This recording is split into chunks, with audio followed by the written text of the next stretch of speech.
Assalamualaikum warahmatullahi wabarakatuh. Om Swastiastu, Nama Budaya, Salam Kebajikan. Izin Taruna Utama Erikson Chandra Saragi, STB 4553. Di sini saya akan mempresentasikan hasil proposal saya yang berjudul Peran Masyarakat dalam Reintegrasi Sosial Narapidana di Rutan Kelas 1 Jakarta Pusat. Yang pertama, bab 1 di latar belakang ini, yaitu penghukuman adalah tindakan yang melanggar hukum untuk mencegah demoralisasi dalam masyarakat dan menjaga kepatuhan terhadap norma sosial. Namun, jika sistem pembinaan tidak manusiawi, dapat menimbulkan reaksi negatif seperti balas dendam atau kekampuhan tindak pidana. Untuk itu, dalam proses reintegrasi sosial, peran masyarakat sangat krusial. Masyarakat perlu mendukung individu yang menjalani reintegrasi dengan sikap terbuka dan inklusif, serta memberikan peluang untuk pekerjaan dan pendidikan.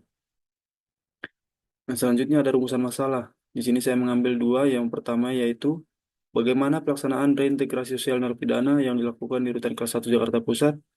Yang kedua, bagaimana peran masyarakat dalam proses reintegrasi narapidana di Rutan Kelas 1 Jakarta Pusat. Adapun tujuan penelitiannya yaitu mengetahui pelaksanaan reintegrasi sosial narapidana yang dilakukan di Rutan Kelas 1 Jakarta Pusat. Dan yang kedua, mengetahui peran masyarakat dalam proses reintegrasi narapidana di Rutan Kelas 1 Jakarta Pusat. Yang selanjutnya ada manfaat penelitian. Yang pertama, memberikan wawasan baru tentang dukungan masyarakat yang mempengaruhi keberhasilan reintegrasi sosial narapidana. Selanjutnya, meningkatkan efektivitas program reintegrasi. Selanjutnya ada asumsi. Asumsi dalam penelitian ini meliputi anggapan bahwa masyarakat sekitar Rutan Kelas 1 Jakarta Pusat memiliki keterlibatan yang signifikan dalam mendukung proses reintegrasi sosial narapidana. Yang kedua, tinjauan pustaka. Di sini saya mengambil dua literatur review atau penelitian terdahulu. Yang pertama yaitu penelitian Sari Elfitra yang berjudul Reintegrasi Sosial Mantan Narapidana Perempuan dalam Aktivitas Sosial Ekonomi. Yang kedua yaitu penelitian Jafar yang berjudul Penelitian Reintegrasi Sosial bagi Warga Binaan Lembaga Pemasyarakatan Kelas 2A Matampone. Selanjutnya ada tinjauan teori.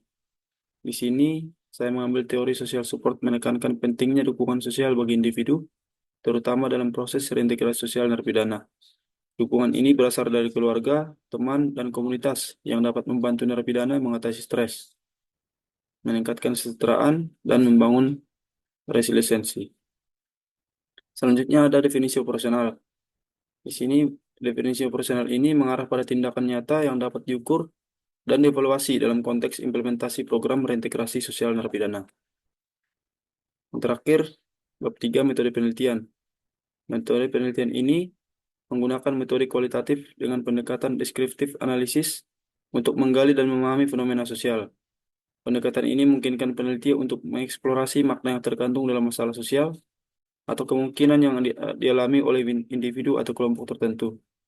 Diharapkan penelitian ini dapat memberikan pemahaman lebih mendalam mengenai peran masyarakat dalam mendukung reintegrasi sosial dan berkontribusi pada pengembangan program reintegrasi sosial yang lebih efektif di masa depan. Selanjutnya ada desain penelitian. Desain penelitian ini berbentuk studi kasus yang memungkinkan peneliti menyelidiki secara rinci suatu peristiwa atau masalah.